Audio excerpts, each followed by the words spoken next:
সর্বাঙ্গে লেপন করে আমার মস্তকে ধারণ করে আজকে আপনাদের সম্মুখে সমুদ্র সমতুল্য সনাতন ধর্মের সমস্ত সার বস্তু ভক্তিশাস্ত্র শ্রীমদ্ ভাগবতম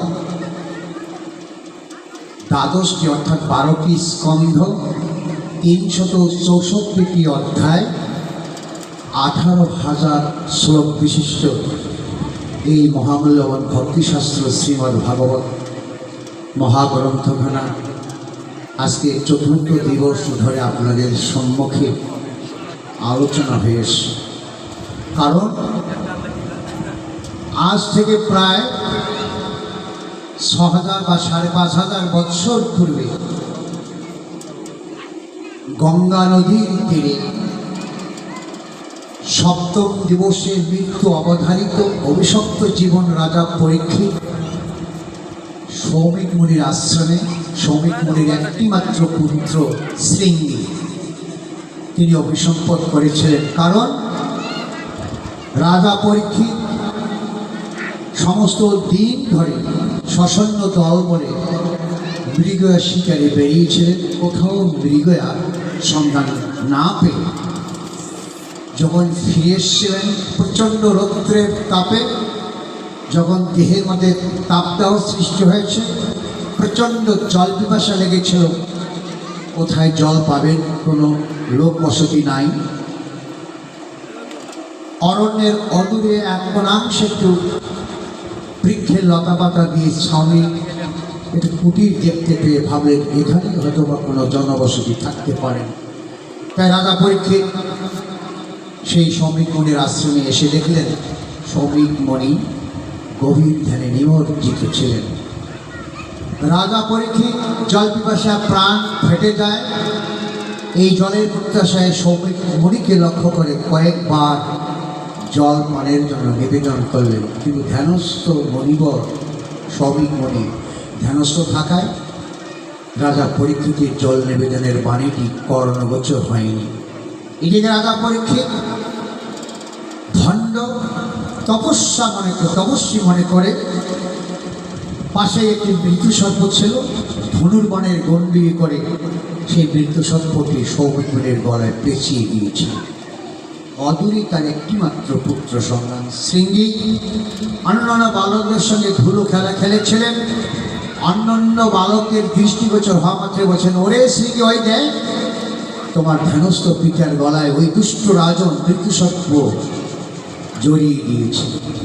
আর অমনি শৃঙ্গী অভিসম্পদ করেছিলেন, ওরে দুষ্ট রাজন, আমার ধ্যানস্থ পিতার গলায় মৃত্যুসর্প জড়িয়ে দিয়ে অপমান করলে, অসম্মান করলে আমি মণিপত্র অভিসম্পদ করব। যে সর্প দিয়ে আমার পিতাকে অপমান করেছ, এই সর্প দংশনের সপ্তম দিবসের মধ্যে তোমার মৃত্যু অবধারিত। এই বাণীটি রাজা পরীক্ষিত সেখান থেকে চলে আসলেন, সিংহাসনে ফিরে এসে বস্ত্র খুলবেন, আর ঠিক সেই মুহূর্তে তার মধ্যে সুদয় হলো, আমি কী করলাম, কেন আমি ধ্যানস্থ মনির গলে মৃত্যুসর্পটি পেঁচিয়ে দিলাম, এটা তো আমার বিশাল অন্যায় হয়েছে। তাই উনি ওনার কাছে ক্ষমা প্রাপ্তির প্রত্যাশায় উনি আবার অশ্ব আরোহণে যাবেন। ঠিক সেই মুহূর্তে সৌমিক মুনি তার দূত মারফত তাকে খবর দিলেন যে রাজন, তোমার আর গিয়ে লাভ হবে না, তুমি অভিশপ্ত, সপ্তম দিবসের মধ্যেই তোমার মৃত্যু অবধারিত। এখন রাজা পরীক্ষিত ভাবলেন, সমস্ত জীবন ধরে আমি রাজ্য শাসন করেছি, প্রজা পালন করেছি, ভগবানকে পাওয়ার জন্য কোনোদিন তার নাম গুণকীর্তন করি। এখন সপ্তম দিবসের মধ্যে যদি আমার মৃত্যু হয়, তাহলে আমার এই জীবাত্মা কি হবে, আমি তো নরক নামে হবে। তাই রাজা পরীক্ষিত রাজভূষণ, রাজপোশাক, রাজমুকুট, ধন সম্পদ সব কিছু বর্জন করে, পরিত্যাগ করে, একটি মাত্র বস্ত্র পরিধান করে উনি গঙ্গা নদীর তীরে ছুটলেন। কোথায়? এই সপ্তম দিবসের মধ্যে আমি ভগবানের সান্নিধ্য লাভ করব। এদিকে যিনি আমাদের সনাতনের চতুর্বেদ, উপনিষদ, 6টি দর্শন মহাভারত, গীতা, 18খানা পুরাণ, ভাগবত, শ্রুতিশাস্ত্রগুলো সন্নিবেশিত করেছেন তিনি হচ্ছেন শ্রীকৃষ্ণ দৈত্যের মহামণি ব্যাসদেব বা বেদব্যাস। তারই একটিমাত্র পুত্র, তার নাম হচ্ছে সুখদেব গোস্বামী, যিনি 16টি বছর ধরে মাতৃগর্ভে ছিলেন, পৃথিবীতে জন্মগ্রহণ করতে চাননি।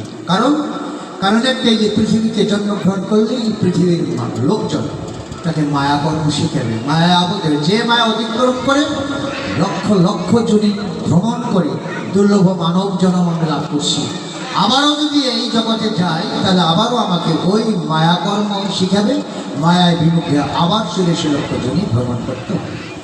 এই ভেবে তিনি মায়ের উদর থেকে জন্মগ্রহণ করতে চাননি। পিতা ব্যাসদেব, যে মা তাকে গর্ভে ধারণ করেছিলেন, কি নাম জানা নাই? কে বলতে পারবেন? যে মায়ের গর্ভে 16টি বছর সুখদেব গোস্বামী ছিলেন, সেই মায়ের নাম ধৃতিজি। মনে রাখবেন, ভাগবত জয়ন্তী কত বছর থেকে হচ্ছে এখানে? 21তম। আর গতকালকে আমি করছি ওখানে 32তম। তারাও বলতে পারে গতকাল যে করছি ওখানে 32তম। তাহলে আমাদের এটার থেকে অনেক আগের থেকে শুরু করেছি। যাও,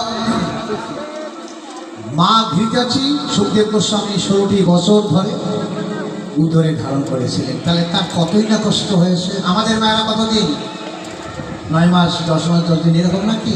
তাতে কী কষ্ট হয়? যে মা বাচ্চা উদরে ধারণ করে তারাই বোঝে যে সন্তান গর্ভে ধারণ করা কত কষ্টকর। আর সেই মা 16টি বছর কী কষ্ট। যা হোক, গর্ভে থাকে সুখদেব গোস্বামীর সঙ্গে তার পিতা ব্যাসদেব অনেক অনুরোধ করেন, শর্ত দিলেন যে একটিমাত্র সরিষা, একটি বৃষ শিঙি, বৃষ পর্যন্ত এটি দামড়া গরুর শিঙের মধ্যে সরিষাটি ছেড়ে দেবেন, আর মাটিতে পড়তে যতটুকু সময় লাগে এতটুকু সময় যদি জগৎ থেকে মায়া উত্তোলন করেন, ওই সুযোগে তিনি জন্মগ্রহণ করলেন। পিতা ব্যাসদেব রাজি হলেন, সম্মতি জ্ঞাপন করলেন। ঠিক ওই মুহূর্তে সুখদেব গোস্বামী মায়ের উদর থেকে পৃথিবী আসলেন। 16 বৎসরের যুবক, নগ্নবেশ, নগ্ন পর্যন্ত নগ্নবেশ, এইমাত্র মায়ের উদর থেকে জন্মগ্রহণ করেছেন, জটাধারী। মায়ের উদর থেকে জন্মগ্রহণ করার সঙ্গে তিনিও ছুটলেন অজনার পথে। কোথায় যাবেন? আর এদিকে তার পিতা হাপুত্র হাপুত্রী আত্মরে চিৎকার করছেন যে কি, আমি যে পুত্রের মুখ দর্শনের জন্য এত কষ্ট করে তাকে অনুরোধ বিরোধ করে মায়ের উদর থেকে পৃথিবীতে জন্মদান করাইলাম, আর সেই পুত্র মায়ের উদর থেকে জন্মগ্রহণ করার সঙ্গে সঙ্গে আমার সঙ্গে কোনো কিছু না বলে চলছেন। পথে অনেক ঘটনা ঘটলে, এর প্রতি যাবো না, আপনারা যখন এটা ভাগবতেই অনেক ঘটনা ঘটল। শেষ পর্যন্ত সেই সুখদেব গোস্বামী নগ্ন বেশে যখন, যেখানে 60,000 মনীষীর সমাগম, যেখানে রাজা পরীক্ষিত অনেক ঋষি মহাঋষি মণি মহামণিকে জিজ্ঞাসা করেছিলেন যে আমি ঔষধগ্রস্ত, 7ম দিবসে আমার মৃত্যু অবধারিত, এই 7ম দিবসের মধ্যে ভগবানের সান্নিধ্য কীভাবে আমি লাভ করবো? এটা বিহিত আমাকে একটি রাস্তা, একটি পথ আমাকে দেখিয়ে দিন। কিন্তু নানা মণির নানা রকম মত, কারো মতের সঙ্গে কারো মতে মিল নেই।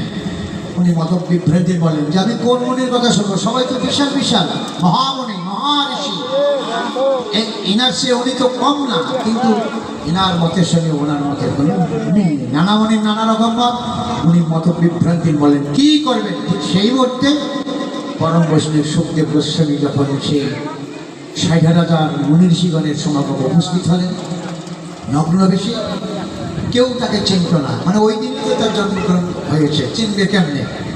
যা রাজা পরীক্ষিতের ভিতরে একটা আশ্বস্ত হলো যে ইনি হয়তো বা আমার এই 7ম দিবসের মধ্যে ভগবানের সান্নিধ্য লাভ করতে পারবো, ইনি সমাধানটা হয়তো বা দিতে পারবেন। তাই রাজা পরীক্ষিত সুখদেব গোস্বামীর শরণাপন্ন হলেন। সর্বপ্রথম এই ভাগবতের অমৃত্যু সুদরা 7ম দিবস ধরে রাজা পরীক্ষিতকে সামনে রেখে 60,000 মনীষীগণের সম্মুখে সুখদেব গোস্বামী সর্বপ্রথম ভাগবতের অমৃত্যু সুদরস আস্বাদন করেছিলেন।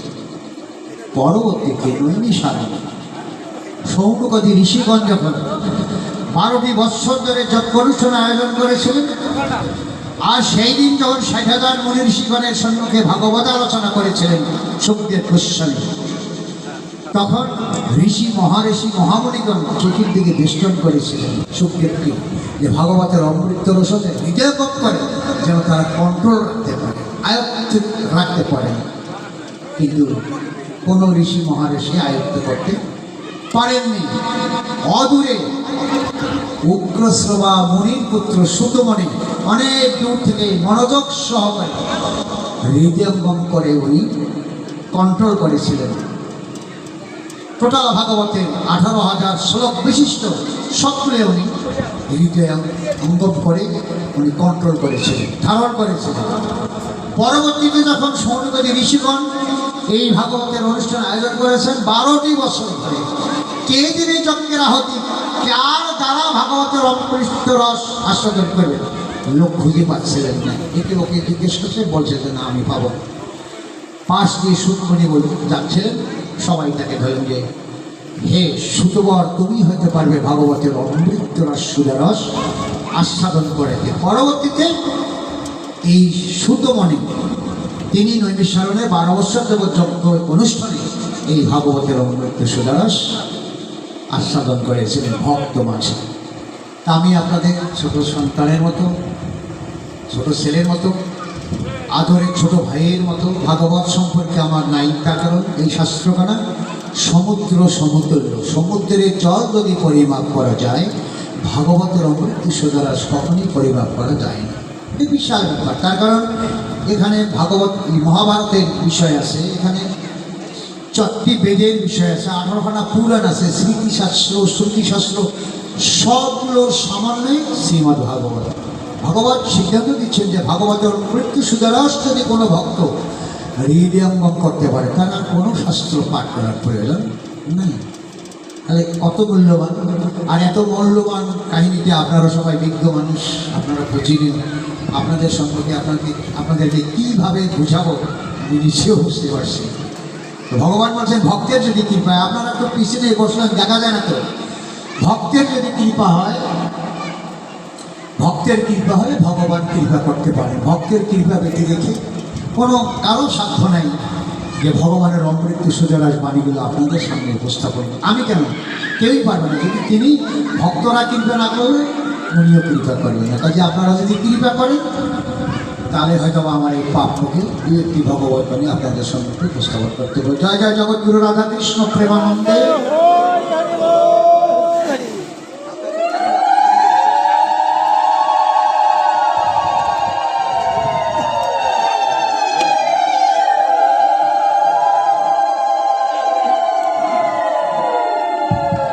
এখন আপনাদের কাছে আমি ছোট্ট করে জিজ্ঞাসা করছি, আজকে 14 দিবস, গতকালকে 6ষ্ঠ স্কন্ধ থেকে আমি ভাগবত আলোচনা করেছি, আজকে হয়তো 7ম বা 8ম হবে। শেষের দিনে ওদের 12 স্কন্ধ শেষ করবে। আমি আপনাদের এখানে দিলাম সবে মাত্র 3য় স্কন্ধ।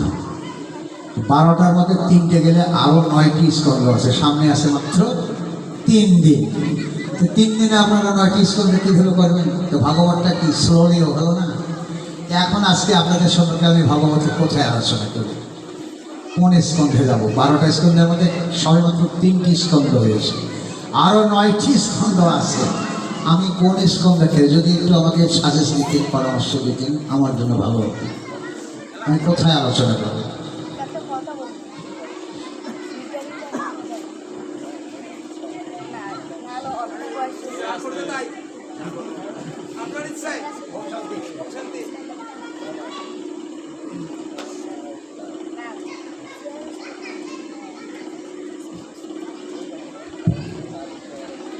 আমি শুরু করি নাকি?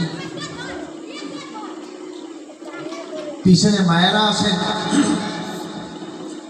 দিদিমণিরা আছেন, সোনামণিরা আছেন, বাবা ভাই বন্ধু সবাই আছেন। আবারও আপনাদের সকলের শ্রবণের প্রণতি জানাই। এটি কথা না বললেই নয়, ভগবান বলেছেন গীতার্থ বাচ্যমান যৌন শ্রণতি সমীপত সশুকরম ভবম জুনি মানেগম অভিগচ্ছতি। শ্রীমদ্ ভগবত গীতায় কথাটি বলেছেন। কি বললেন? যে যদি কোনো ভক্ত গীতা বা ভাগবত মঞ্চের পাশে বসে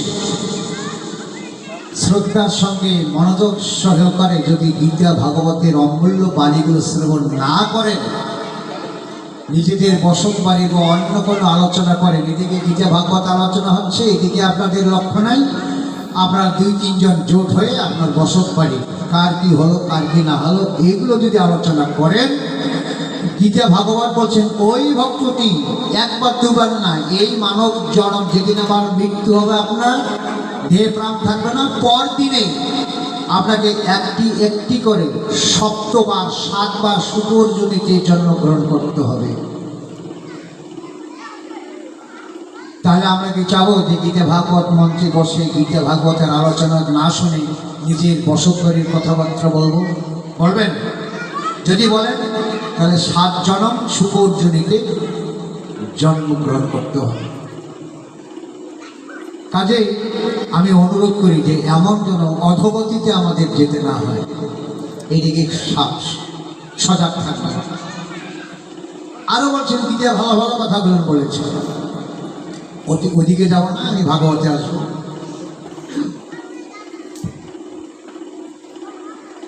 নারায়ণ নমস্কৃত নরস্যৈব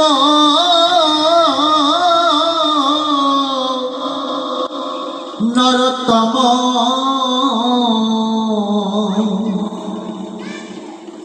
দেবীং সরস্বতীং চৈব তত জয়মুদিরয়ে।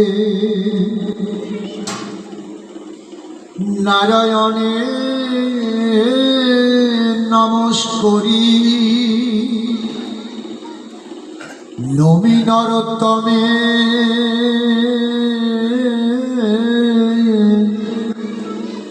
ভক্তি ভরে বন্দি নরে নমি বিশ্বরমে। সরস্বতী দেবী জানায়ে প্রণতি নবী কৃষ্ণ দ্বৈপায়ন বেদব্যাস প্রতি। সর্বজনে করি জয় করি উচ্চারণ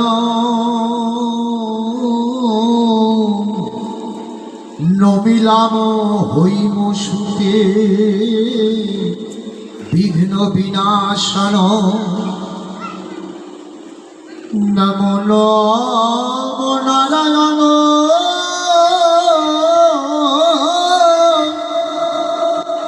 জগত কারণ। নম কৃষ্ণ চন্দ্র হে যশোদানন্দন। মুকুন্দ মুরারি হরি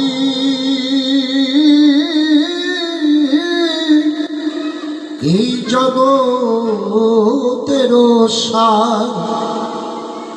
দয়াময় সর্বাশ্রয় তুমি সর্বমূলাধার।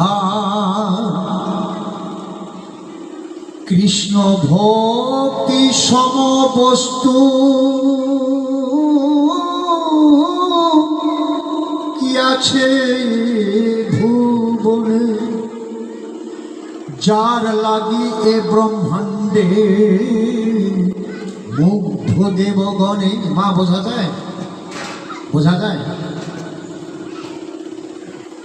এহেন রতন সম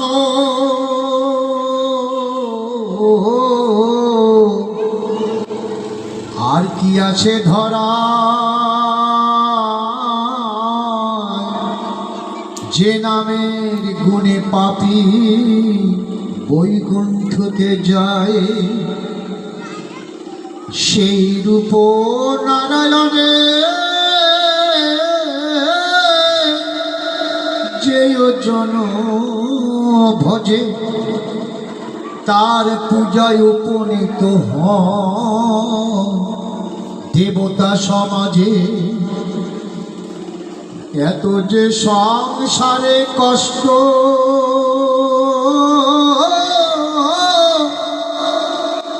পায় জীবগণ, একবার যদি করে শ্রীকৃষ্ণ নামটি স্মরণ। কতবার? কতবার? একবার। এত যে সংসারে কষ্ট পায় জীবগণ, একবার যদি করে কৃষ্ণ নামটি স্মরণ। একটিবার মাত্র ভাগবত পরামর্শ দিতে, বেশি দরকার নেই, একটিবার করলেই আমাকে পাবে। তা আমরা হাজার হাজার লক্ষ লক্ষ বার কৃষ্ণ নাম গুণকীর্তন করি নেই কি? করছি তো নামযজ্ঞ অনুষ্ঠানে, সংখ্যাবিহীন কত হাজার কত লক্ষ বার যে কৃষ্ণ নাম হচ্ছে, তারপরেও কি কারো ভক্তি কৃষ্ণ দর্শন হয়েছে? তাহলে ভাগবত এটা কি বললো? আমরা লক্ষ লক্ষ বার কৃষ্ণ নাম কীর্তন করেও তার দর্শন পাই নাই। ভাগবত সিদ্ধান্ত দিয়েছে মাত্র একটি বার। তাহলে নিশ্চয়ই ওই লক্ষ বারের নেওয়া আর একটি বার নেওয়া অনেক তফাৎ আছে। ভাগবতের মধ্যবর্তী আলোচনা এই বিষয়টা একটু আমাকে স্মরণ করে দেবেন যে একটিবার কৃষ্ণ নাম স্মরণ করলে কিভাবে ভক্ত ভগবান এর সান্নিধ্য লাভ করে, সেটি মাস পথে আমি বলবো। একটু স্মরণ করে দিন যদি আমার স্মরণ না থাকে। এত যে সংসারে কষ্ট পায় জীবগণ, একবার যদি করে শ্রীকৃষ্ণ নামটি স্মরণ, অমনি ভক্তেরও সখা করি নানা ছল, সন্তুষ্ট করেন ভক্তে করিয়া কৌশল। যদি সেই নামে ডুবে থাকি, ভগবান যে কোনো কৌশল অবলম্বন করে ওই ভক্তকে তার অব্যয় পথ দিবে। বিষয়ে আসক্ত যারা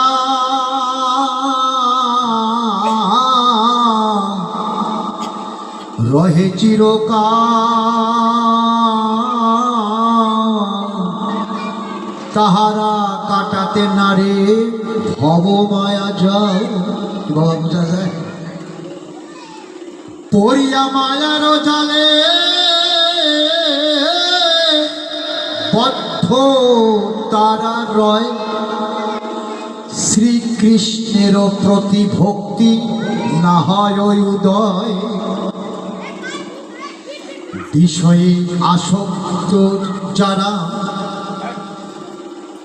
তাহারা ঈশ্বরে না পায়, অন্ধ যথা অন্য জনে পথ নাহি দেখায়। অন্ধ মানুষ আরেকজনকে পথ দেখাতে পারবে?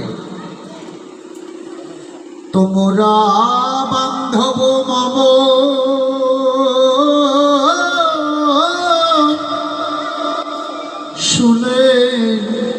শুনেন কথা তবে,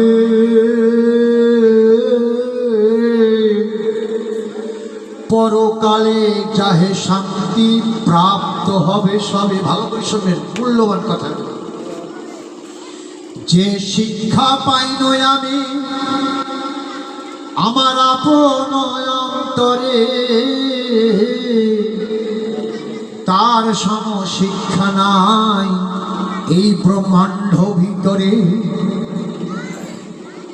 তোমরা বয়স সম আমি বন্ধু হয়ে, সেহেতু এসেছি আজি হরিনামামৃত লয়ে।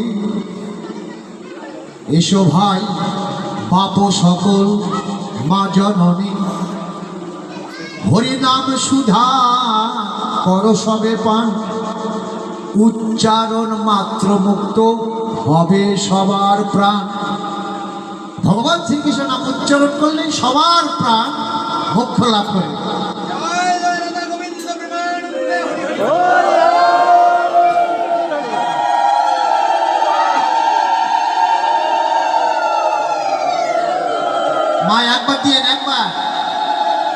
মাত্র একবার উলুধ্বনি একবার দেবেন, হরিধ্বনি একটি বার দেবেন। দুর্লভ মানব জন সর্বজনম সার, ধর্মই সংকল্প করো করিয়ে বিচার। অতএব শোনো বাবা মা জননী ভক্ত স্বজন, ধর্ম করো সার, হরি নাম কৃষ্ণ নাম লহ নিবারণ। নিবার মানে কি মানে সদা সর্বক্ষণ দিবানিশি 24 ঘন্টা অল টাইম এই মধু হরিনাম মধুর কৃষ্ণ নাম স্মরণ করতে হবে। আমরা করি, করেন? ধন্যবাদ।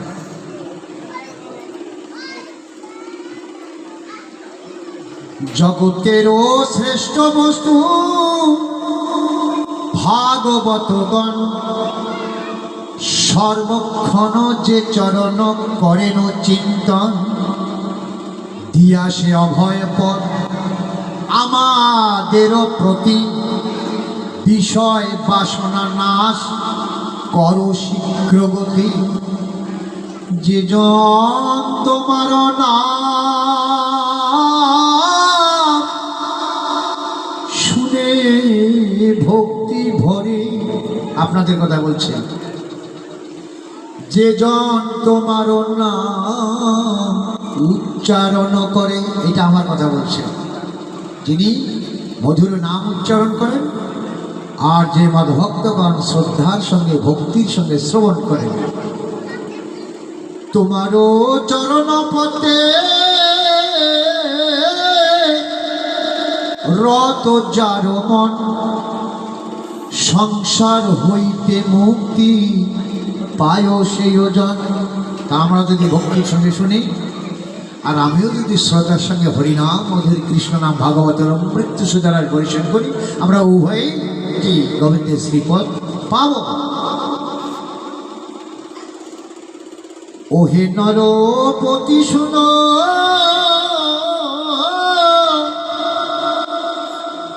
পবিত্র অন্তরে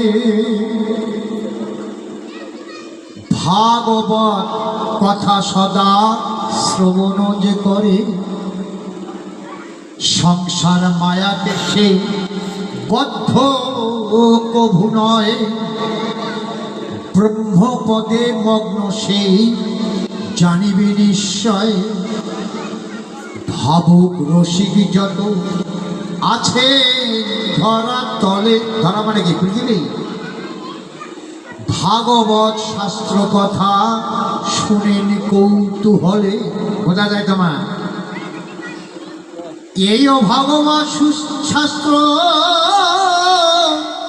শুনো, শুনোয় বিরল, কল্প বৃক্ষের ইহা যেন অমৃতের ফল।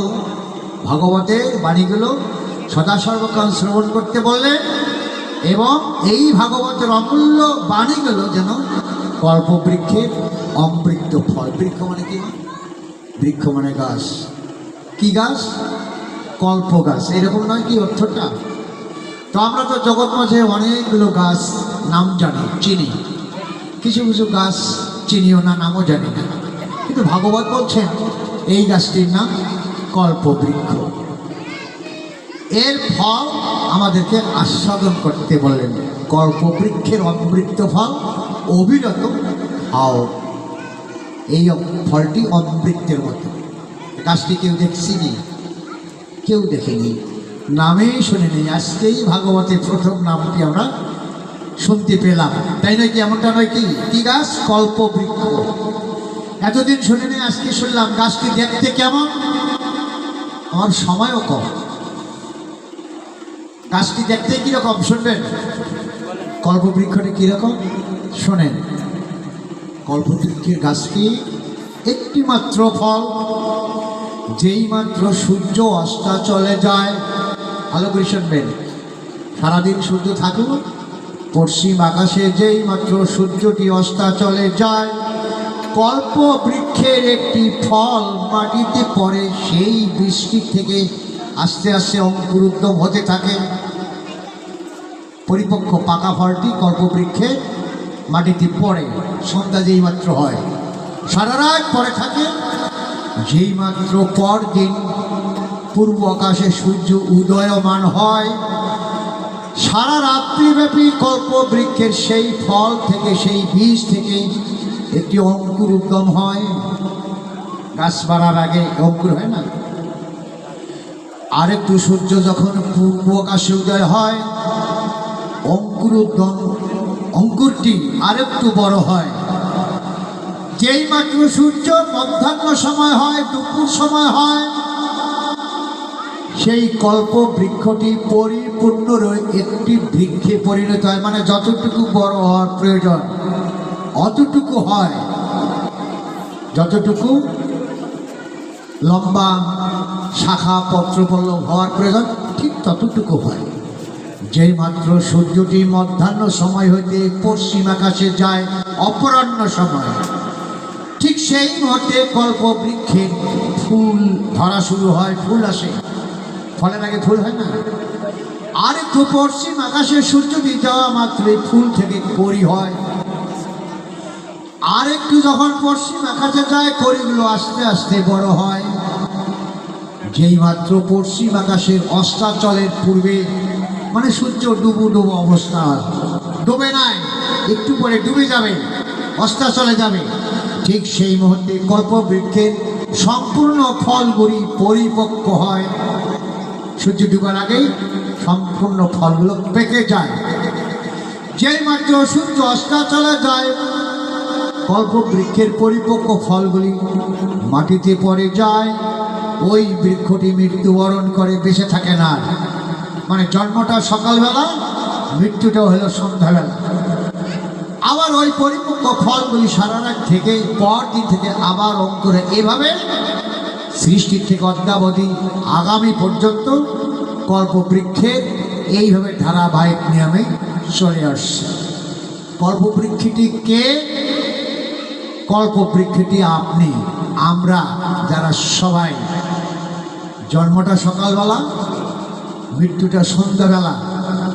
ফলটি কি?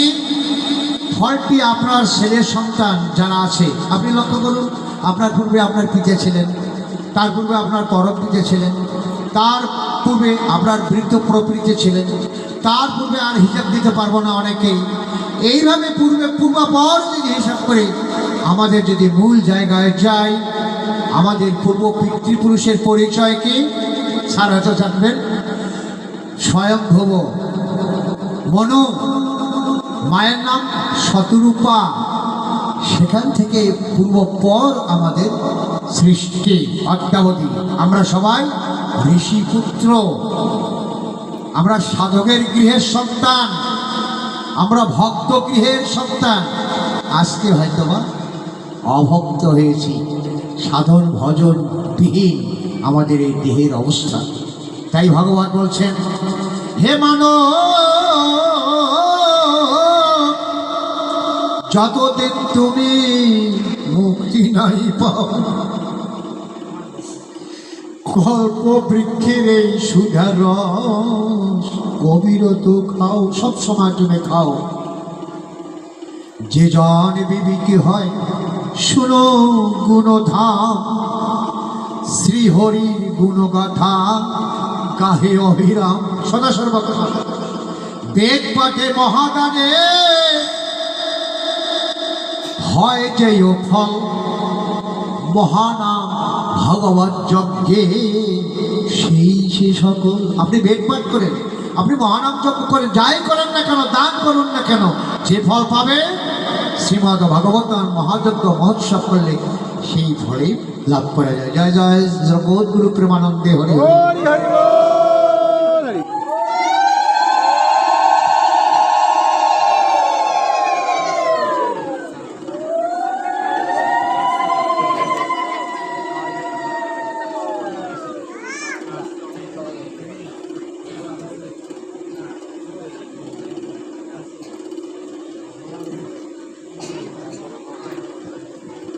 আমার উপর দায়িত্বটা দিন।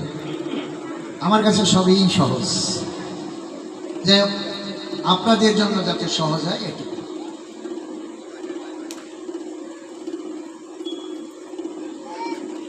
আমি ভাগবতের যে স্থানে আলোচনাটা করব, এখন তৃতীয় যাব না আরো সামনে যাব, তৃতীয়তে থাকি। তৃতীয় স্কন্ধ, ত্রয়োবিংশ অধ্যায়, মানে 23 নম্বর অধ্যায়। স্যার ভুল ত্রুটি হলে ক্ষমা করে দিলেন। ভাগবতের এই স্থানে আপনাদের সামনে পাঠদান উপস্থাপন করব, তার পূর্বে কিছু কাহিনী আমি সংক্ষিপ্তভাবে বলি।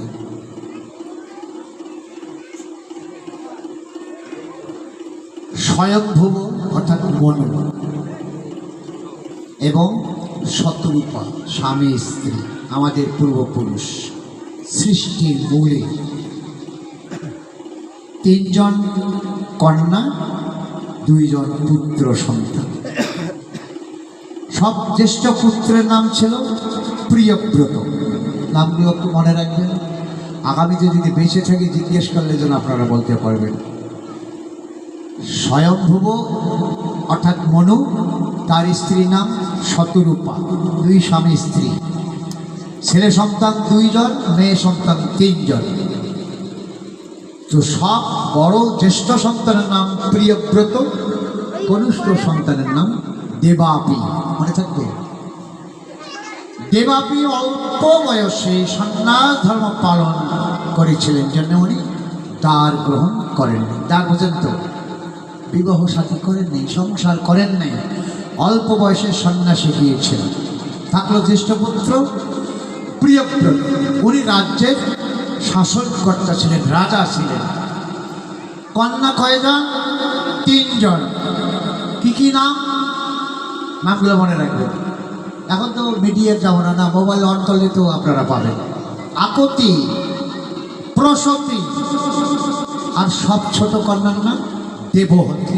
মনে থাকবে, জ্যেষ্ঠ কন্যার নাম আকতি, মধ্যম কন্যার নাম প্রসতি, সব কনিষ্ঠ ছোট মেয়েটির নাম হচ্ছে দেবহতী। দৈব কি না? দেবহতী। আকতির সঙ্গে সুরুচি রাজার বিবাহ দিলেন। আকতির স্বামীর নাম সুরুচি। আর মাঝের যে কন্যাটি প্রসতির সঙ্গে দক্ষ রাজার বিবাহ দিলেন। থাকলো কনিষ্ঠ কন্যা মা দেবহতী। যৌবন প্রাপ্ত হয়েছে, বিবাহের সময় হয়েছে, কিন্তু এই কনিষ্ঠ কন্যা মা দেবহতী অত্যন্ত ভক্তি পরায়ণ ছিলেন, সতী পতিব্রতা ছিলেন। সদা সর্বক্ষণ ভগবানের নাম গুণকীর্তনে আত্মবিভোর হয়েছিলেন। তাই মনু এবং মা শতরূপা ভাবলেন যে আমার ওই বড় 2 জন মেয়ে আছে, এই মেয়েটি অত্যন্ত ভক্তিবতী, কাজেই এই দেবহতীর সঙ্গে একজন ভক্ত পরায়ণ, মানে এ যেমন অনুরূপ একটি সৎযোগ্য ভক্ত পরায়ণ তার স্বামীর প্রয়োজন। তাই কি করলেন, মা দেবহতীকে সঙ্গে করে নিয়ে মা শতরূপা এবং স্বয়ংভুব মনু 3 জনে একজন সৎ যোগ্য ধর্মপরায়ণ সুপাত্র খোঁজার জন্য সমস্ত পৃথিবী খুঁজলেন। দুর্ভাগ্য, কোথাও সৎ যোগ্য ধর্মপরায়ণ বর ছেলে পাওয়া গেল। অক্লান্ত পরিশ্রম হয়েছে, সমস্ত পৃথিবী পরিভ্রমণ করেছেন, কোথাও সৎপাত্র ভাগ্যে জুটল না। অক্লান্ত পরিশ্রম করে এই দেহের তাপ নিবারণ করার জন্য কোথায় গেলেন? যমুনা নদীর তীর সুশীতল বাতাসে এই তাপিটি হৃদয় শীতল করার জন্য মা শতরূপা, স্বয়ংভুব এবং পাশে যুবতী কন্যা মা দেবহতীকে সঙ্গে নিয়ে বসে তাপিত দেহকে শীতল করছেন। মনে মনে ভাবছেন, আমার মেয়ের কি দুর্ভাগ্য, সমস্ত পৃথিবী পরিভ্রমণ করলাম, কোথাও আমার মেয়ের ভাগ্যে একজন সুপাত্র জুটল না। এখন আমি মেয়েটির কি করি? এদিকে সূর্য অস্তা চলে যায়, এদিকে দুশ্চিন্তা, বিশাল অরণ্য পাশে, না জানে কোনো হিংস্র জন্তু জানোয়ার তারা গর্জন করে তর্জন করছেন, কখন যেন তাদেরকে গ্রাস করে, এটিও আশঙ্কা। হঠাৎ করে অদূরে দেখছেন বিশাল অরণ্যের এক কর্নারে একটি ছোট্ট কুটির। ভাবলেন এখানেই হয়তো কোনো জনবসতি, জনমানুষ থাকতে পারে। তাই মা দেবহতী, মা শতরূপা, স্বয়ংভব তিনজনে সেই কুটিরের দিকে যাচ্ছেন। গিয়েই দেখছেন সেখানে ধ্যানস্থ একজন মহাঋষি বসে আছেন। কি নাম জানি না, সেই ঋষির নাম কর্দম ঋষি। কি নাম? কর্দম ঋষি, মনে থাকবে। কর্দম ঋষি ধ্যানস্থ অবস্থায় বসে আছেন। ধ্যানস্থ থাকাকালীন কাউকে ডাকতে নাই, তাই তিনজনে দাঁড়িয়ে অপেক্ষা করছেন। কিছুক্ষণের মধ্যেই কর্দম ঋষির ধ্যান ভেঙে গেল। পিছনে তাকিয়ে দেখছেন তিনজন অতিথি দাঁড়িয়ে আছে। আর অগ্নি ঋষিবর আসন ত্যাগ করে উঠে তাদের সঙ্গে আত্মনিবেদন করলেন। কি সৌভাগ্য আমার! কোনোদিন তো তিনজন অতিথি একই সঙ্গে আমার ভাগ্যে জোটেনি, আজকেও জুটেছে। অনেক আনন্দ সেই ঋষিবর। তারপর একজন ঋষি মানুষ জঙ্গলে থাকে, ওদের ঘরে তার এই আমাদের সিদ্ধন্য নাই। ওরা গাছের ফলমূল যে যতটুকু পায়, কোনোজন অনাহারে অর্ধাহারে না খেয়ে থাকে। কি দিয়ে অতিথি আপ্যায়ন করবেন? যাই হোক, তারা ঘরে করে তার গৃহে যতটুকু ফলমূল ছিল সেটুকু দিয়ে তাদের অতিথি আপ্যায়ন করার পরে জিজ্ঞাসা করলেন কুশলাদি সম্পর্কে, আপনারা কি কারণে আসছেন, কোত্থেকে আসছেন, চেনা তো জানা তো নাই। যাই হোক, এই কর্দম ঋষির এরকম শুদ্ধ ভক্তি আচরণে মা শতরূপা এবং স্বয়ংভব অত্যন্ত সন্তুষ্ট লাভ করলেন। করার পরে তাকে যখন জিজ্ঞাসা হল যে আপনারা কী জন্য এসছেন, ড্রাইভার একটু বলুন, আমি আপনার জন্য কি করতে পারি। বলছেন যে ঋষিবর আপনার আচরণে আমরা খুব ধন্য। পরিচয় দিলেন তারা কে। বলে যান আমরা এই জন্যই আসছি, আপনার আচরণে আমরা খুব সন্তুষ্ট, তবে আপনার কাছে একটা নিবেদন, যদি আমার কথাটি রক্ষা করেন। হ্যাঁ হ্যাঁ বলেন, দেখি, চেষ্টা করব। বলছে আমি শশবর পৃথিবী, আমার এই যুবতী কন্যাকে নিয়ে সমস্ত পৃথিবী পরিভ্রমণ করলাম। একজন সৎযোগ্য ধর্মপরায়ণ সুপাত্রের নিকট আমার মেয়েকে অর্পণ করব, কিন্তু কোথাও আমার ভাগ্যে বা আমার মেয়ের ভাগ্যে একজন সুপাত্র জুটল না। তো যদি আপনার কাছে কৃপা করে যদি আপনি বলতে দেন, যদি আপনি আমার মেয়েকে সাদরে গ্রহণ করতেন। তখনই উনি চমকে উঠছেন, এ কি বলছেন, আমি একজন ঋষি, আমি কেন সংসার করব, আমি কেন দ্বার গ্রহণ করব। অনেক অনুরোধ করলেন, অশ্রু বাড়ি ধারায়, নয়ন বাড়ি ধারায় আত্মরালে দুই স্বামী স্ত্রী কাঁদলেন। শতরূপা স্বয়ংভব কান্নাকাটি করলেন। তখন সারা পৃথিবীতে ফেল হয়ে গেছে, কোথাও পায়নি। অনেক অনুরোধ করুণ আত্মনাদ করার পরে কর্দম ঋষি একটু অনুগ্রহ জাগল।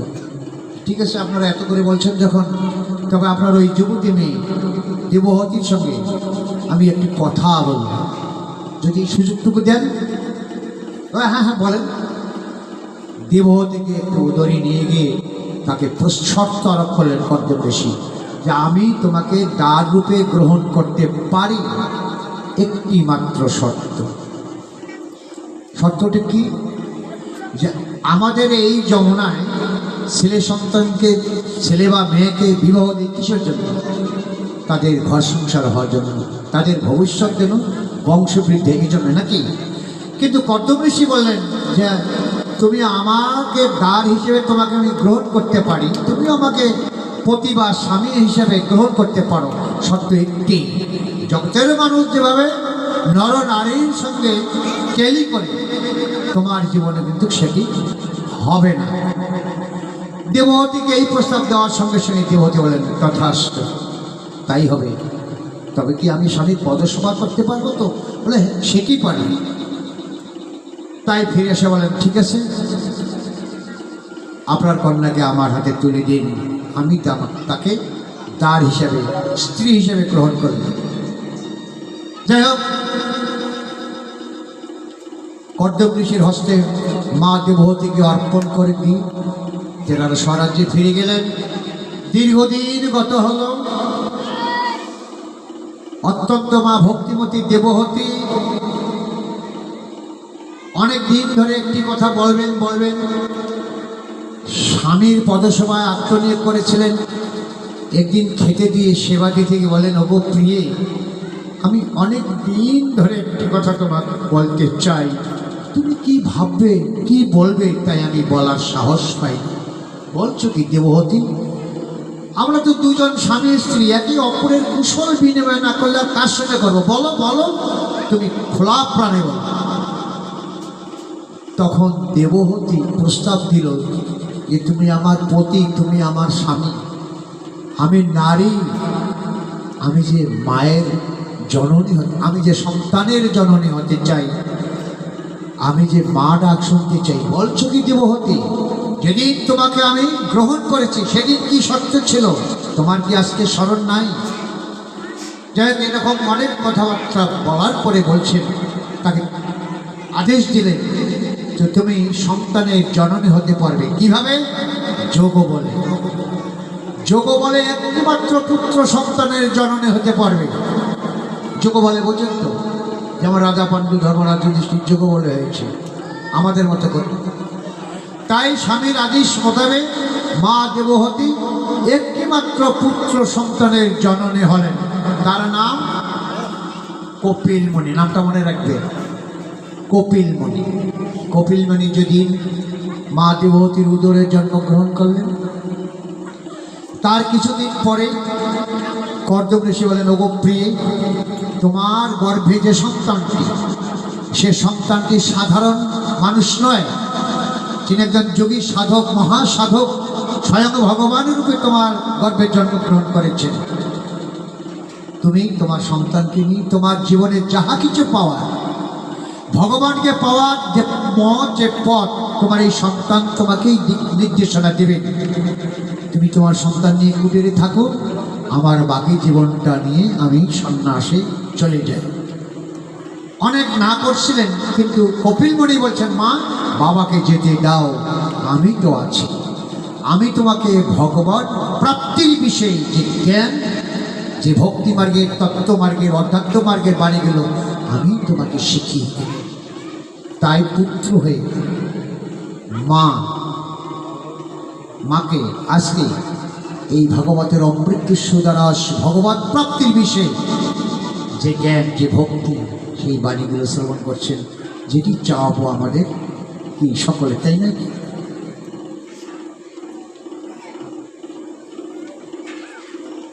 কহিলা সৌনকমণি, শুনো সুতব, শ্রীহরিল লীলা কথা অতি মনোহর,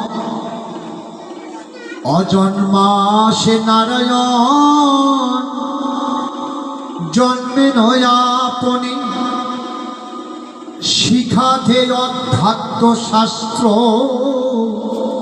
জ্ঞান শিরোমণি, সর্বযুগী শ্রেষ্ঠ তিনি অতি কীর্তিমান, প্রত্যক্ষ আত্মা রূপে হয় যারও জ্ঞান, তাহারও চরিত্র কথা যত শুনি কানে, তথাপি কিছুতে তৃপ্তি নাহি হয় ও প্রাণে, সে সকল কর্ম কথা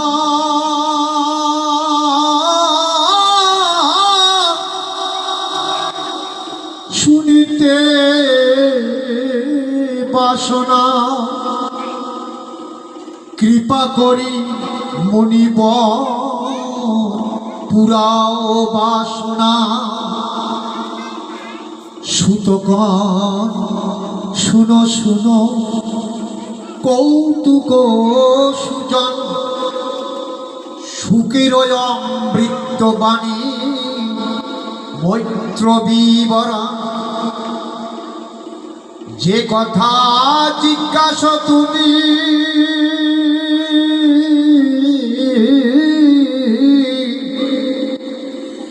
এই যে অধ্যাত্ম বিষয়, খুব কঠিন বিষয়, মৈত্রেয় বিদুরে তাহা বহুক্ষণ হয়, শুনো সেই কথায় গো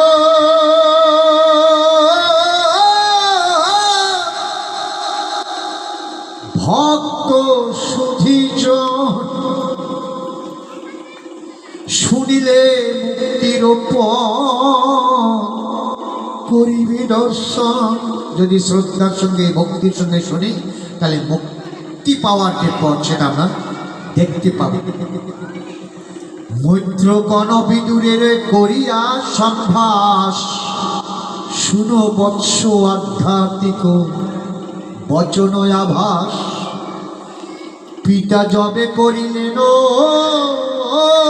অরণ্যে প্রয়াণ, অরণ্য মানে কি হয়? জঙ্গল।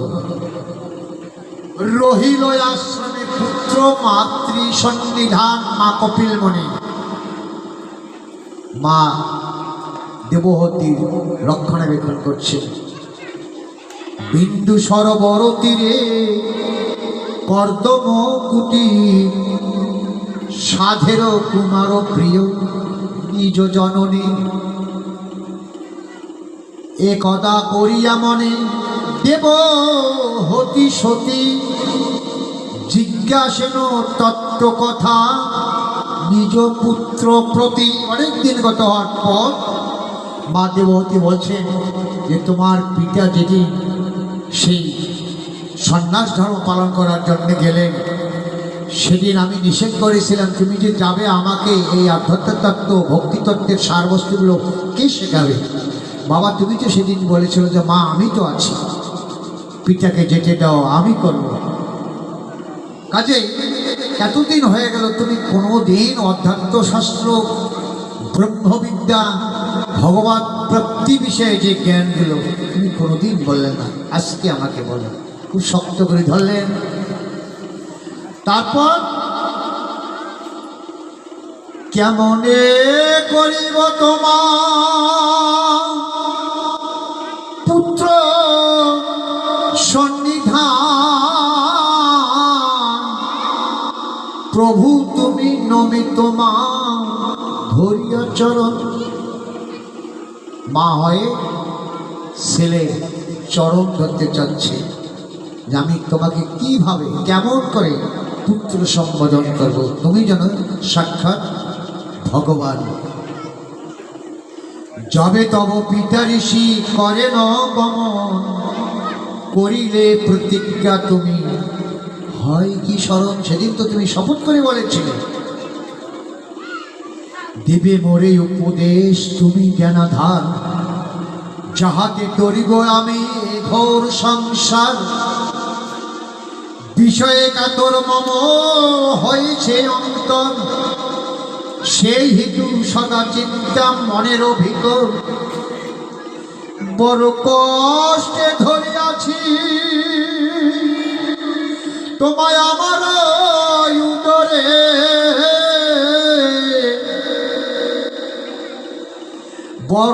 পাব বলে মুক্তি ধন।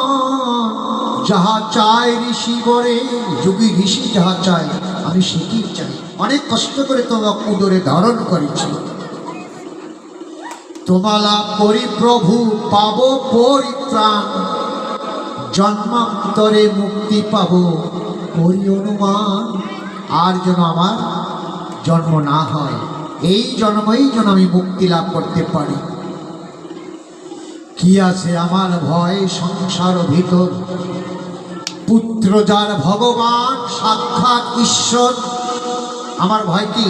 আমার সন্তানই স্বয়ং ভগবান, আমার ভয় কিসে? সূর্যরূপে কর পুত্র তার বিনাশন, অজ্ঞান আধার প্রাপ্ত এই সংসার ভুবন। যে জন শরণ তব লয় চরণে, সংসার কলুষ নাশ তার বিনাশ শিক্ষণে। শ্রীমদ্ ভগবদ গীতা বলছেন তমেব শরণং গচ্ছ সর্বভাবেন ভারত, তৎপ্রসাদাৎ পরম শান্তি স্থানং প্রাপ্স্যসি শাশ্বতম। হে আমার প্রাণ প্রিয় ভক্তোত্তম, তুমি সদা সর্বক্ষণ আমার নামটি স্মরণ করো, কীর্তন করো, জপ করো, তাহলে একটি মাত্র শর্ত চাইলেন, শুধু তার নামটি স্মরণ করতে বললেন, জপ করতে বলেন, কীর্তন করতে বলেন। এতটুকু করতে পারলে তার প্রসাদ, তার কৃপায় পরম শান্তি। এই সংসার ধর্ম পালন করতে গিয়ে তোমার সংসারে কোনো অভাব হবে না, তোমার দেহে কঠিন রোগ ব্যাধি হবে না, তোমার কষ্ট হবে না। এই সংসার ধর্মে, এই সংসার জগতে যতদিন থাকবে অতদিন তোমার এই ছোট সংসার হোক আর বড় সংসারে হোক, তোমার সংসারে কোনো অভাব, কোনো কষ্ট, কোনো দুঃখ হবে না, তোমার দেহে কোনো কঠিন রোগ ব্যাধিও হবে না। গীতার কথা, ভগবানের কথা। আর যেদিন মৃত্যুবরণ করবেন, দেহ প্রাণ থাকবে না, সেদিন কি হবে? স্থানম প্রাপ্স্যসি শাশ্বত। ইহকালে তুমি পরম সুখ পাবে, মৃত্যুর পরেও তোমার এই জীবাত্মা এই সর্বমাত্র পাতাল ত্রিভুবনের সর্বশ্রেষ্ঠ, সর্বোত্তম, সর্বোৎকৃষ্ট যে স্থানটি, সেই স্থানটি আমি তোমার জন্য রেখে দিই। ভগবান কত করুণাময়। বিনিময়ে কি চাইলেন?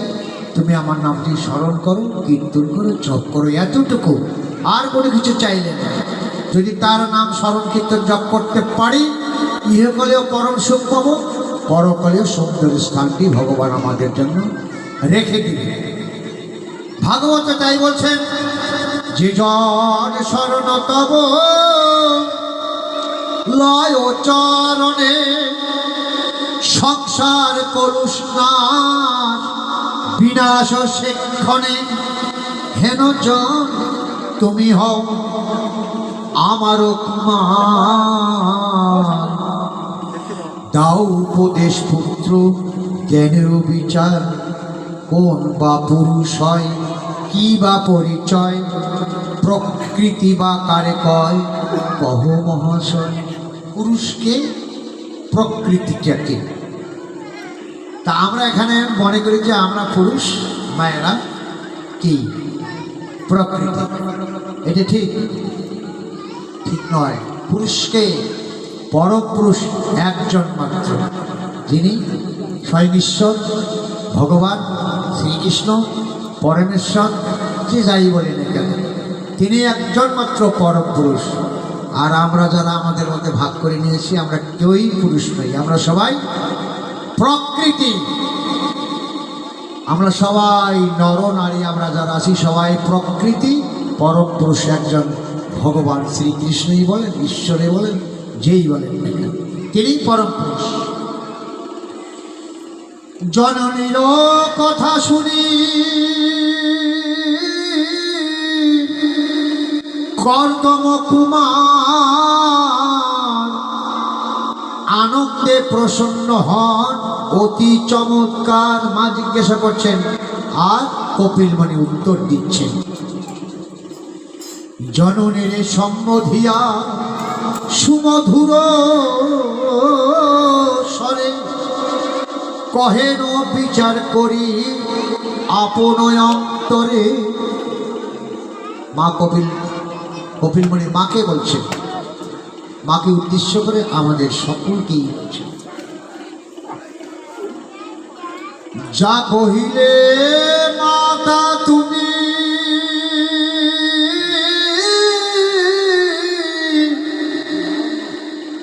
মাগো শ্রেষ্ঠ বাণী অতি, শুনো শোনো সেই কথা, কহিব সম্প্রতি। অন্তরের মায়ানাশ যে উপায়ে হয়, করো আগে তাহা মাতা মনে সুনিশ্চয়। সমস্যা বুঝবেন কি? প্রকৃতি পুরুষ বোধ তবে হবে পরে, ঘুচিবে সংশয়ে যাবে নেহারিবে মোরে। সুখ দুঃখ রূপে প্রাপ্ত এহেন সংসার, আধ্যাত্মিক জগমতে বিনাশ তাহার। সেই যোগে হে জননী পূর্ণ হবে আশ, ঘুচে যাবে সংসারেরও যতই অভিলাষ। পূর্বে যুগে ঋষিগণ জিজ্ঞাসিল যবে, কহিনু এ শাস্ত্র কথা তাহাদেরও সবে, সেই যোগ শুনো মাগো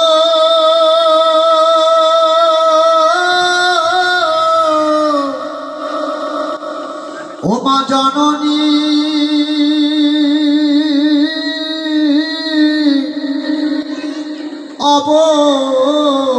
অবহিত মনে শুনিলে মায়ার নাশ হইবে এখনে, সর্বজ্ঞানাধার হইতে মুক্ত সবে প্রাণী, কহিন নিশ্চয় মাগো আমার এই মহাবাণী, শুনয় গো জননী এবে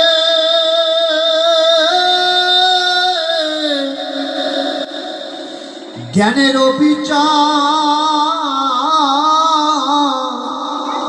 আত্মজ্ঞান যাই হয় সেই জ্ঞানাধার, মনের বাসনা বসে মাগো আত্মা শুদ্ধ হয়, মনের সক্রিয়া মতে মাগো আত্মা মুক্ত হয়। যদি মন রজতম গুণে যায় তার আত্মা বন্ধ হয়, আর শতগুণে গুণান্বিত হলে আত্মা চিরমুক্ত হয়। ইহাই আমার মত শুনো গো জননী, প্রকারে তাহারে বুঝো যা কহিব আমি।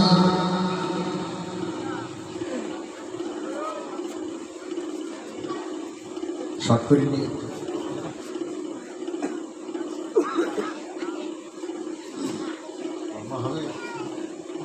আমার জন্য সিরিয়াস নাই। হ্যাঁ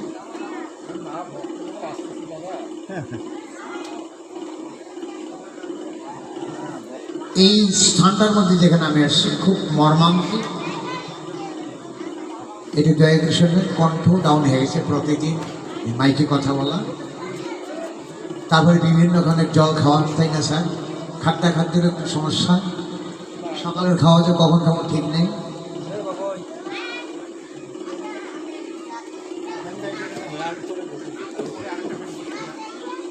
মা ভালো করে শুনবেন, অত্যন্ত গুরুতম।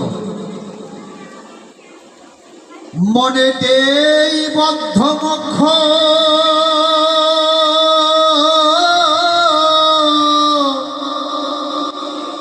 জানিবে জননী, তাহারও প্রমাণ পূর্বে বলিন এখনি, একমাত্র ভক্তি যোগ মাগো সকলেরও ইহা ভিন্ন পথ না, জ্ঞান লোভিবার কি যোগ? একমাত্র ভক্তি যোগ। ভক্তি যোগ ব্যতিরেকে জ্ঞান অর্জন করার আর দ্বিতীয় কোনো পথ নাই। সাধু সহবাসে মাতো উপজয়ে জ্ঞান, তাহাতেই ভক্তি লাভ শাস্ত্রেরও প্রমাণ। কি বললেন? মা কোনা কই গেল? কি কষ্ট লাগছে? মা ভালো করে শোনেন। সাধু সহবাসে মাতো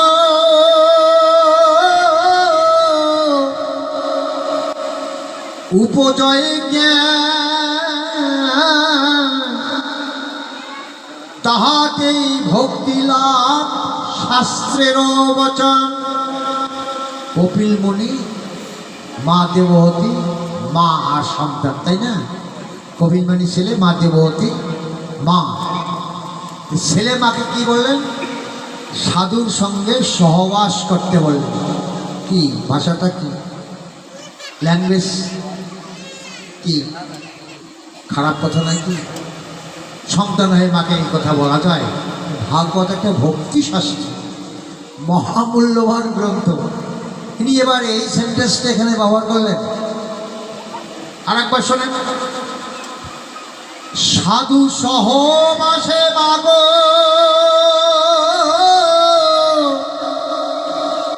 উপজয় জ্ঞান, তাহাতেই ভক্তি লাভ ইহা শাস্ত্রের প্রমাণ। সেই ল্যাঙ্গুয়েজ নয়, বুঝতে হবে। বলবো সাধুর সঙ্গে মাকে সহবাস করতে বললেন। তাহলে রাজপ্রভাত হলে রাস্তা দিয়ে অনেক রকমের রং বেরঙের পোশাক পরা সাধু দেখতে পাওয়া যায়, যায় না? কি যায় কিনা বলে?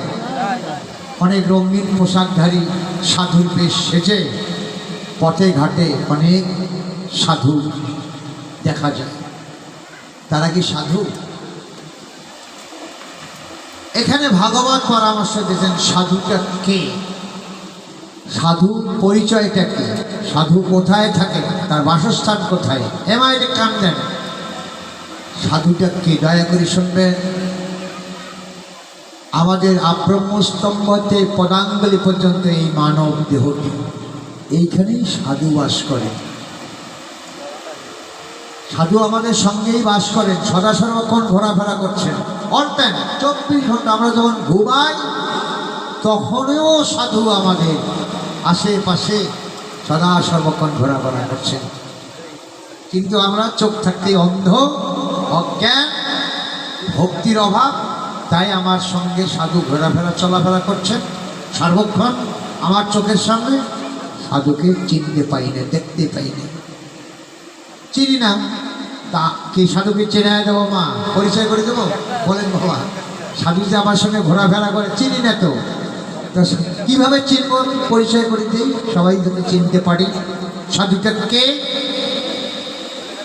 আমার দেহের মধ্যে সর্বপ্রথম উপরে কে? চক্ষু দুটি নাই?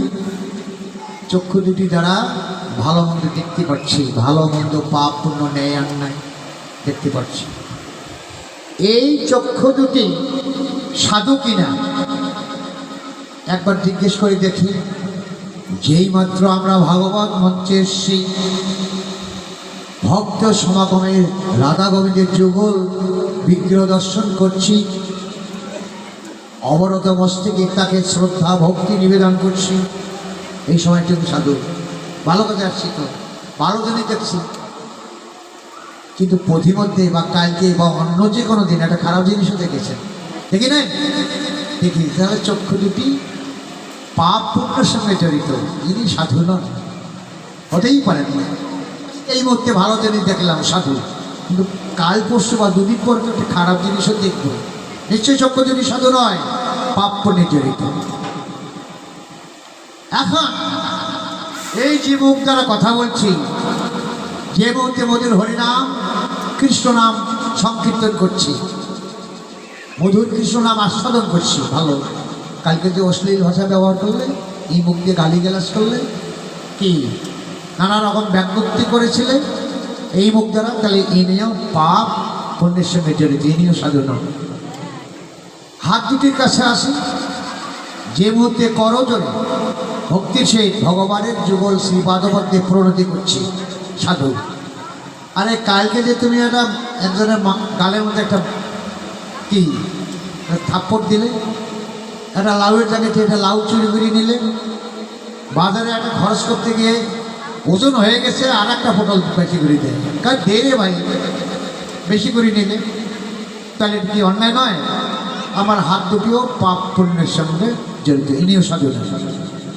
যে পা দুটি হাঁটি, তাকে জিজ্ঞাসা করি। যে মধ্যে পায়ে হেঁটে হেঁটে ভাগবত মঞ্চে এসছি, ভালো স্থানে এসছি, সাধু। কালকে যে খারাপ পথে গেলে যাই নাই কি, আমার পা দুটিও সাধু না। তাহলে আমার দেহে যে সাধু ঘোরাফেরা করে, ইনি কোথায় থাকেন? কালকে সকালবেলা পরীক্ষা করবেন আমার এই কথাটার সঙ্গে। আপনি যখন পথ দিয়ে যাবেন, বা এখানে সবাই বসে আছি, পূর্ব দিক থেকে সুশীতল বাতাস দোলনা খেয়ে এসছে, এই মুহূর্তে যদি একটি সুগন্ধ ফুল আছে না, সুগন্ধ ফুল, সুগন্ধ ফুল পুষ্পিত হলে তার যে সুগন্ধ, সেই সুগন্ধ যদি বাতাসের দোলনায় আমাদের সকলের নাসিকার ডগায় দিয়ে বাতাসে হেলে দুলে যায়। সবাই প্রাণ ভরে আমরা সেই সুগন্ধি ফুলের সৌরভ সুগন্ধটুকু আমরা আস্বাদন, কত সুন্দর এই ফুলের সৌরভ, তাই নয় কি? প্রাণ ভরে নেব মানে তৃপ্তি লাভ করার জন্য। আর এই মুহূর্তে যদি পচা নোংরা দুর্গন্ধ যদি বাতাসের দোলনা আসে, তাহলে কি শ্বাসটা নেব? বন্ধ করবো নাকি? বন্ধ করে স্থান ত্যাগ করে অদূরে গিয়ে শ্বাস ছেড়ে হাঁপিয়ে বাঁচলাম। বাবা, যত গন্ধ, এত দুর্গন্ধ, তাই নয় কি? তার মানে সাধুটাকে দেখুন, যিনি ভালো বস্তু ব্যতিরিকে খারাপ নোংরা বস্তু কখনোই গ্রহণ করেন না, তিনি সাধু। তাহলে কে? নাসিকা গহ্বর দ্বারা যে বায়ুটি ভিতরে যায়। বাবাজি, কোনো সাধুগুরু বৈষ্ণব থাকলে ক্ষমা করে দেবেন, গুরুগুজ্জতম কথা। যে নাসিকা গহ্বর দ্বারা যে বায়ুটি শ্বাসের সঙ্গে ভিতরে যায়, সেই বায়ুটার নাম প্রাণবায়ু, যাকে বাংলায় শ্বাস বায়ু বলি। আর যে বায়ুটি ভিতর থেকে নাসিকা গহ্বর দ্বারা ভিতর থেকে বেরিয়ে আসে, ওইটিকে প্রশ্বাস বলি। গীতা ভাগবত বলছেন ওইটির নাম অপান বায়ু। যেটি ভিতরে যায় ওইটা পান, যেটি বাইরে আসে সেটা অপান। মাকে কপিল মুনি এই যে সাধু যেখানে বাস করেন নাসিকা গহ্বর দ্বারে, এই স্থানে বসে থাকার পরামর্শ দিয়েছেন, তুমি এই নিয়ে একমাত্র সাধু, এই সাধুর সঙ্গে সদা সর্বক্ষণ তুমি বাস করো। সাধুর সঙ্গে, সহ মানে সঙ্গে, বাস মানে থাকা। এই সাধুর সঙ্গে তুমি থাকো, যদি থাকতে পারো তাহলে অবশ্যই ভগবানের শ্রীপদ লাভ করতে পারবে। শ্রীমদ্ ভগবদ্ গীতায় বলছেন,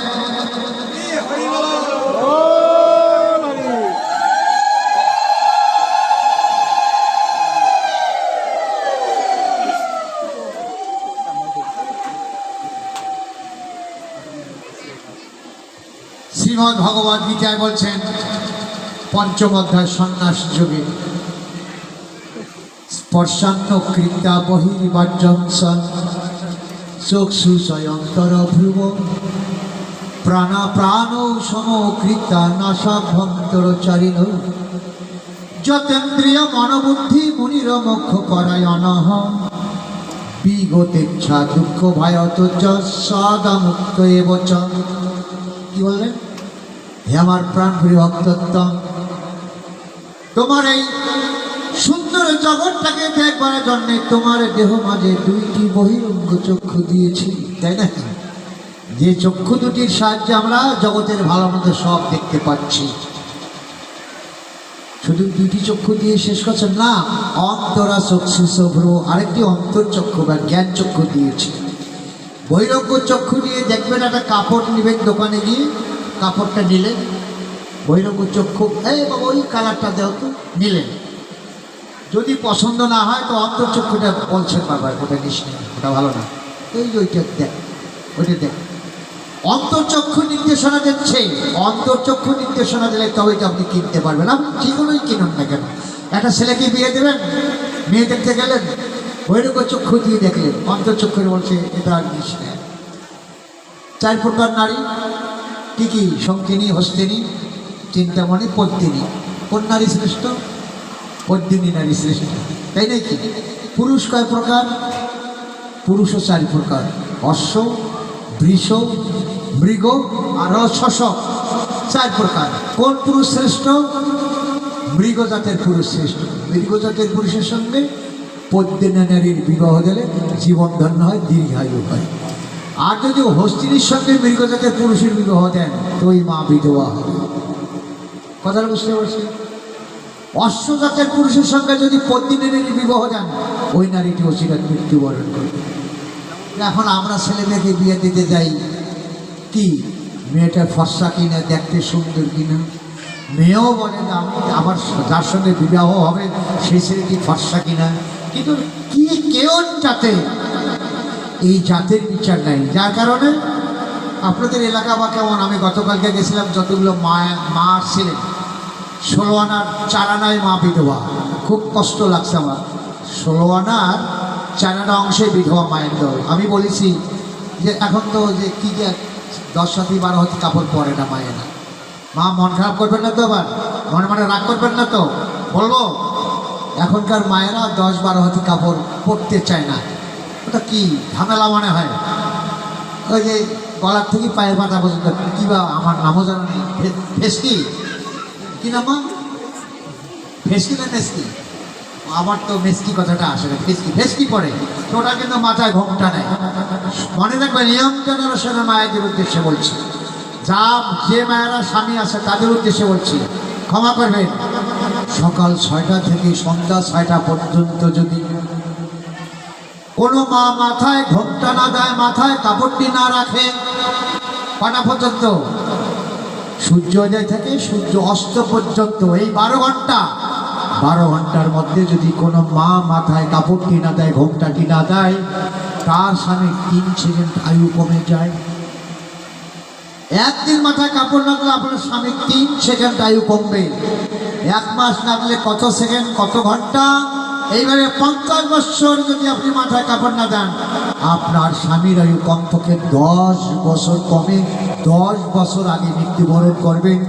আপনার সিঁড়ির পরা হবে না, শঙ্খ পরা হবে না, রঙিন পোশাক পরা হবে না। এখনকার মায়েরা বিধবা হয়, তারপরে রঙিন পোশাক পরে। শাস্ত্র বলছে তোমাকে শেষ বস্ত্র পরিধান করতে হবে, তোমাকে ব্রহ্মচারী রূপে রূপান্তরিত করতে হবে, তোমাকে এক সিদ্ধান্ত ব্যতিরিক্ত অন্য কোনো কিছু আর করা যাবে না। মায়েরা মানেন না। এখন কি মাথায় কাপড় দেবেন কালকে থেকে, না দিবেন না? যদি না দেন, আপনার স্বামী 3 সেকেন্ড আয়ু কমবে, কালকে পরশু দিন না দিলেও আবার 3 সেকেন্ড। এইভাবে 50 বছর কাপড় না দিলে 10 বছর আয়ু কমবে। আপনি হিসাব করে দেখেন, ক্যালকুলেটর করে এখনই করেন, আমার কথা শুনে মিলে আছে কিনা। যদি কাপড় দেন, তাহলে আপনার মৃত্যুর পাশাপাশি আপনার স্বামীরও মৃত্যু হবে। এই বড় জোর 3 থেকে 4 দিন কম বেশি হয়, আপনি আগে মৃত্যুবরণ করবেন, নয়তো আপনার স্বামী আগে মৃত্যুবরণ করবেন। তখন বলেন যে ওই মহিলা কি সতী নারী ছিলেন, ওনার স্বামী দেহত্যাগ করার সঙ্গে সঙ্গে কয়েকদিনের মধ্যে উনিও দেহত্যাগ করেছেন। কেন? এই নিয়মাদিগুলো মেনে চলার কারণে। যাই হোক, কোথায় আসছি? সাধুর এখানে আসছি। তাই বহিরঙ্গ চক্ষু দুটি ছাড়াও আরেকটি অন্তর্চক্ষু বা জ্ঞান চক্ষু আছে, বলছে অন্তরাচক্ষু। এই বহিরঙ্গ চক্ষু দুটি সামান্য উপরে 2টি ভুরু আছে। 2টি ভুরুর মধ্যস্থলে যেখানে আমরা সিঁদুর, তিলক, চন্দনের ফোঁটা পড়েছি, এই জায়গাটার নাম কি? আজ্ঞাচক্র, দ্বিতীয় পদ্ম, আমরা কপাল বলি, ললাট বলি। এইখানে অন্তর্চক্ষুটি স্থির করতে বলছেন। কেন? এখানেই ভগবান থাকেন, পরমেশ্বর পরমেশ্বর থাকেন। তিলকের ফোঁটাটি পরে দিয়ে একটা মন্ত্র পাঠ করি, ওম ললাটে কেশবায় নমঃ। কেশব কার নাম? দাপুর যুগে কেশিশু নামক মহাদত্তকে ভগবান বধ করেছিলেন, তাই তার নাম কেশব। তাহলে আমার কপালে তিলকটা দেওয়া হলো না, এখানে তিনি থাকেন কারণে তাকেই দেওয়া হয়েছে। অর্থটা এরকম না, আমার কপালে দেওয়া হয় নাই, আমার কপালে দিলে তো আমার নাম ধরে বলতো নাকি, কিন্তু আমার নাম উল্লেখ করে বলা হয়নি, বলা হলো ওম ললাটে কেশবায় নমঃ। এই কেশব মানে ভগবান পরমেশ্বর পরমাত্মা, তিনি এখানে থাকেন, তাই বলছেন অন্তরাচক্ষু, অর্থাৎ 2টি ভ্রু যুগলের মধ্যস্থলে তোমার অন্তর্চক্ষুটি স্থির করো। আর প্রাণ সমকৃতা নাসা ভক্তচারিণ, তোমার নাসিকা গহ্বর দ্বারা 2টি বায়ু দিবে নিশি 24 ঘন্টায়। কতবার? 21,600 বার দেওয়া আশা করছে। সেই শ্বাস এবং প্রশ্বাস আগম নিগমের মধ্য দ্বারা দিবা নিশি 24 ঘন্টা, শয়নে স্বপনে নিদ্রা জাগরণে সদা সমকন সেই নামটি স্মরণ কীর্তন জপ করতে থাকো। মাকে বলেন তুমি ওই জায়গায় সাধুর সঙ্গে সহবাস, মানে সাধুর সঙ্গে তুমি বাস করো। সাধুর সঙ্গে বাস করলেই তুমি ভগবানের সঙ্গে গেলা করতে পারবে। যে জীব দয়াবান সকল সর্বজীবে সমভাব, সদায় অকাতর শত্রুহীন শতগুণী অতি নম্রতম, এই জগতে নাই আর সাধু তার সময়। এই জগতে যতই রং বেরঙের পোশাক দেখেন না কেন, তারা সাধু নয়। যারা এই স্থানে বসেছে তারাই মহাসাধু। সংসারে অনেক তাম্মা গো, পীড়ারও কারণ দুঃখ ভোগ তাহে করে, শুধু কর্মে জীবন, কর্মে আমরা শুধু দুঃখ কষ্ট ভোগ করি। নাসিবারে সেও তা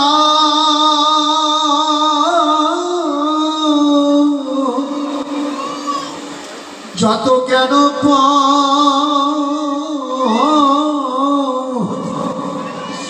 মম স্মৃতি হৃদয়েতে করে বিদ্যমান, মম লীলা কথা তারা শুনো এ যতনে,